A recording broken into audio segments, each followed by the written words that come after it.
In 2005, I visited the chapel of the Ascension in Jerusalem. The chapel, once part of a Christian monastery complex, is now inside a Muslim mosque, which has maintained custody of the site for centuries. There is a stone on the ground which they claim has the footprints of Jesus before he left the earth in bodily form, 40 days after his resurrection. Brothers and sisters, you can just imagine the 11 remaining apostles staring up to heaven on that day. The sudden appearance of two men in white asking them, "Why are you looking into the sky?" is reminiscent of Luke's account of the two men in dazzling apparel appearing to the women after Jesus' resurrection, asking them, "Why do you seek the living among the dead? He is not here, but has risen." In the Gospel account, Jesus has risen from the dead. In today's account in Acts, Luke writes of Jesus rising from the earth out of their sight. In both cases, the apostles and disciples are searching for Jesus where he is no longer. It makes me wonder, how often do we find ourselves looking for God in places where he cannot be found? While it is the two men in white who tell the apostles that he has been taken up to heaven, it is Mark's Gospel account of the Ascension that is alone amongst the Gospels in telling us more specifically where Jesus has gone, to sit at the right hand of God. Matthew, Mark, and Luke all quote Jesus before the Sanhedrin as saying in his defense, "You will see the Son of Man seated at the right hand of power." As a result of this great claim, the high priest tore his garments. To claim that he would be sitting on the right hand of God was to recall an ancient messianic psalm, Psalm 110 of David. Psalm 110 starts with, "The Lord said to my Lord, sit on my right. Your foes I will put beneath your feet." We also see allusions to Psalm 110 in the second reading, in St. Paul's letter to the Ephesians.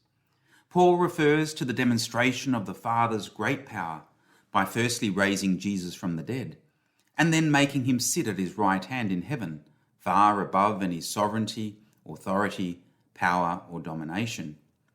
He has put all things under his feet. In his fully glorified body, Jesus ascended and sat at the right of the Father, as a prime minister in the Old Testament sat at the right of the king, executing authority on behalf of the king. As Paul writes today, he is the head of the church, and while he may not be bodily present to us, he continues to govern the church through the apostles and their successors by the guidance of the Holy Spirit. It is interesting that in the Acts account of the Ascension, the apostles continue with their typical dopey questions. As was the expectation before his death, they now ask Jesus directly if he would restore the kingdom of Israel. They were still looking at Jesus' mission from an earthly perspective, the restoration of David's kingly line on earth. But in fact, the kingdom of David had been restored in Jesus' birth, death, resurrection, and being taken up to the right hand of the Father. From there, he rules supreme over the new kingdom of Israel, the church. And it was from there that he sent down the Holy Spirit as a constant guide to the church. The various Gospels, and in particular John's Gospel in this week's weekday readings, give particular insight to the role of the Holy Spirit. In various places, Jesus says, "While you've been baptized by water, now you will be baptized with the Holy Spirit.